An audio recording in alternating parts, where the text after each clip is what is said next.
Assalamualaikum warahmatullahi wabarakatuh. Perkenalkan, saya Fitria Ayudya Putri. Pada kesempatan kali ini, saya akan mempresentasikan materi pengantar bisnis yang berisi ringkasan mengenai konsep bisnis, etika bisnis, manajemen, pemasaran, pengelolaan modal, transformasi digital, hingga bisnis Islam. Pendahuluan.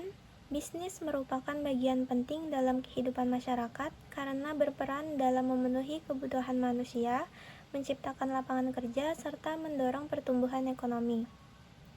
Seiring perkembangan teknologi dan globalisasi, dunia bisnis mengalami perubahan yang sangat cepat. Oleh karena itu, pelaku usaha dituntut untuk mampu beradaptasi serta menerapkan etika dan tanggung jawab sosial dalam menjalankan usahanya. Melalui materi ini, saya akan menjelaskan berbagai konsep dasar bisnis yang penting untuk dipahami oleh mahasiswa maupun calon pelaku usaha. Pengertian konsep bisnis. Bisnis dapat diartikan sebagai kegiatan yang dilakukan untuk menghasilkan dan menawarkan barang maupun jasa guna memenuhi kebutuhan konsumen sekaligus memperoleh keuntungan. Dalam menjalankan bisnis, terdapat 3 aktivitas utama, yaitu produksi, distribusi, dan penjualan. Selain itu, sebuah bisnis juga perlu memahami pasar yang dituju melalui analisis pasar, segmentasi konsumen, dan penentuan target pasar. Dengan strategi yang tepat, bisnis dapat berkembang melalui inovasi produk, ekspansi usaha, maupun penguatan merek. Misalnya, usaha fotokopi di dekat kampus.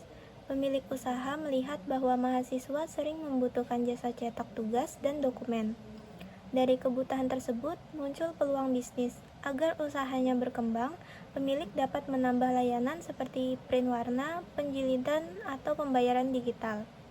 Setelah memahami konsep dasar bisnis dan bagaimana suatu usaha dijalankan, selanjutnya saya akan menjelaskan mengenai etika bisnis dan tanggung jawab sosial yang perlu diterapkan oleh pelaku usaha.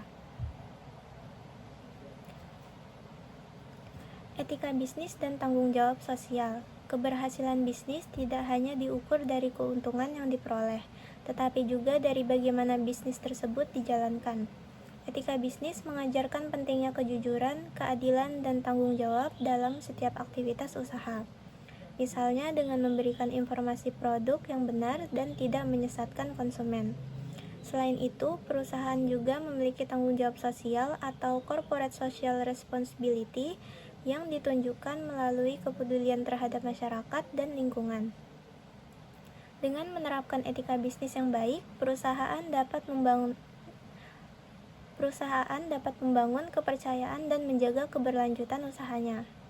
Contoh etika bisnis adalah penjual online yang mencantumkan ukuran dan kualitas produk sesuai kondisi sebenarnya tanpa melebih-lebihkan. Sedangkan tanggung jawab sosial misalnya restoran yang mengurangi penggunaan plastik sekali pakai atau mengelola sampah dengan baik. Setelah membahas pentingnya etika dalam menjalankan bisnis, berikut saya akan menjelaskan bagaimana bisnis dapat berkembang hingga tingkat global serta pengaruh budaya dalam kegiatan bisnis internasional. Bisnis global dan pengaruh budaya. Pada era globalisasi, banyak perusahaan memperluas pasar hingga ke tingkat internasional. Bisnis global dapat dilakukan melalui ekspor, lisensi, kerjasama internasional, maupun investasi di luar negeri. Namun, menjalankan bisnis global juga memiliki tantangan seperti perbedaan budaya, bahasa, kebijakan pemerintah, serta kondisi masing-masing negara. Oleh karena itu, perusahaan perlu melakukan riset pasar dan menyesuaikan strategi bisnisnya dengan karakteristik negara tujuan. Bentuk kepemilikan bisnis. Dalam dunia usaha, terdapat berbagai bentuk kepemilikan bisnis yang dapat dipilih sesuai dengan kebutuhan dan tujuan usaha. Beberapa bentuk kepemilikan bisnis tersebut antara lain sebagai berikut. Yang pertama adalah usaha perseorangan, biasanya mudah didirikan dan dikelola sendiri, namun seluruh risiko juga ditanggung sendiri. Yang kedua adalah firma dan CV, melibatkan lebih dari satu orang dalam pengelolaannya. Yang ketiga adalah perseroan terbatas atau PT, memiliki status badan hukum sehingga tanggung jawab pemilik lebih terbatas dan cocok untuk usaha yang ingin berkembang lebih besar. Yang keempat, ada koperasi dan yayasan yang lebih berorientasi pada kepentingan anggota atau tujuan sosial. Setelah mengetahui berbagai bentuk kepemilikan bisnis, selanjutnya saya akan membahas mengenai kewirausahaan dan pentingnya perencanaan bisnis dalam membangun suatu usaha. Kewirausahaan dan perencanaan bisnis. Kewirausahaan merupakan kemampuan untuk melihat peluang usaha, menciptakan inovasi, serta berani mengambil risiko yang telah diperhitungkan. Seorang wirausahawan harus mampu mengenali kebutuhan masyarakat dan mengubahnya menjadi peluang bisnis. Agar usaha berjalan lebih terarah, diperlukan perencanaan bisnis atau bisnis plan yang memuat analisis pasar, strategi pemasaran, kebutuhan modal, hingga proyeksi keuangan. Perencanaan yang baik dapat mengurangi resiko dan meningkatkan peluang keberhasilan usaha. Misalnya, seseorang memiliki kemampuan desain grafis, ia melihat banyak mahasiswa dan pelaku UMKM yang membutuhkan desain poster, logo, atau konten media sosial. Dari situ muncul peluang usaha jasa desain. Sebelum memulai, ia perlu membuat perencanaan mengenai harga jasa, target pelanggan, strategi promosi, dan kebutuhan perangkat yang digunakan. Berikutnya, produksi, kualitas, dan manajemen sumber daya manusia. Dalam kegiatan bisnis, proses produksi memiliki peran penting untuk memastikan produk tersedia dalam jumlah, kualitas, dan waktu yang tepat. Perusahaan juga perlu menjaga kualitas produknya melalui perbaikan yang berkelanjutan agar mampu memenuhi harapan konsumen. Selain itu, sumber daya manusia merupakan aset penting dalam organisasi.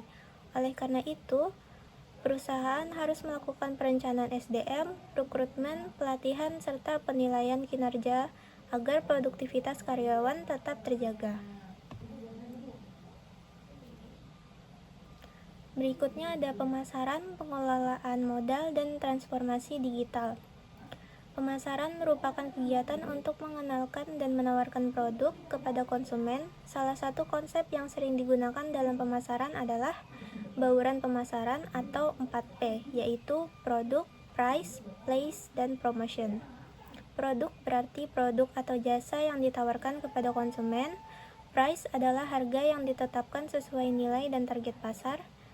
Place berkaitan dengan lokasi atau saluran distribusi yang digunakan agar produk dapat sampai kepada konsumen. Sedangkan promotion merupakan berbagai kegiatan promosi yang dilakukan untuk menarik minat konsumen terhadap produk yang ditawarkan.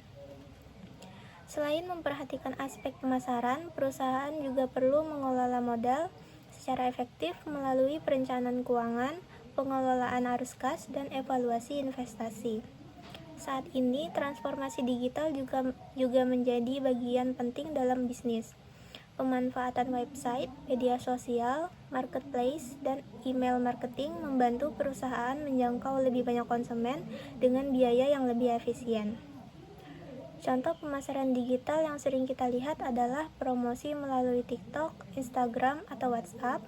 Banyak UMKM saat ini menggunakan media sosial untuk menarik pelanggan. Dalam pengelolaan modal, pemilik usaha juga harus memisahkan uang pribadi dan uang usaha agar keuangan lebih teratur. Setelah membahas pemasaran, pengelolaan modal, dan transformasi digital, terakhir saya akan menjelaskan mengenai bisnis Islam sekaligus menyampaikan kesimpulan dan saran dari materi yang telah dipaparkan. Bisnis Islam. Dalam perspektif Islam, kegiatan bisnis harus dilakukan sesuai prinsip syariah yang menekankan kejujuran, keadilan, dan amanah. Islam juga melarang praktik riba, gharar atau ketidakjelasan, serta maisir atau perjudian dalam transaksi bisnis. Sebagai contoh, seorang penjual online yang menjelaskan kondisi barang sesuai keadaan sebenarnya dan tidak menutupi kekurangan produk telah menerapkan prinsip kejujuran dan amanah dalam bisnis Islam. Sikap tersebut dapat meningkatkan kepercayaan pelanggan dan mendukung keberlangsungan usaha. Materi pengantar bisnis ini penting bagi mahasiswa karena memberikan pemahaman dasar serta bagaimana suatu usaha dijalankan, dikelola, dan dikembangkan di era modern. Pengetahuan ini dapat menjadi bekal bagi mahasiswa baik sebagai calon pelaku usaha maupun sebagai tenaga profesional di masa depan.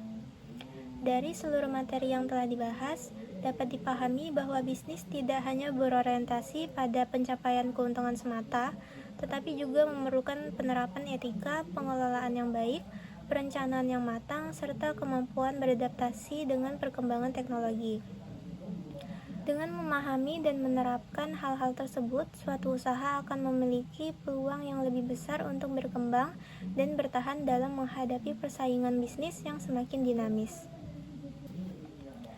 Sebagai kesimpulan, keberhasilan bisnis dipengaruhi oleh pemahaman konsep bisnis, penerapan etika, kemampuan manajemen, perencanaan yang baik, serta kemampuan beradaptasi terhadap perkembangan teknologi.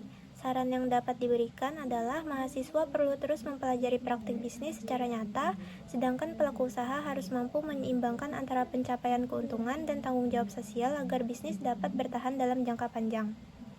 Demikian presentasi yang dapat saya sampaikan. Mohon maaf apabila terdapat kekurangan dalam penyampaian materi. Terima kasih. Wassalamualaikum warahmatullahi wabarakatuh.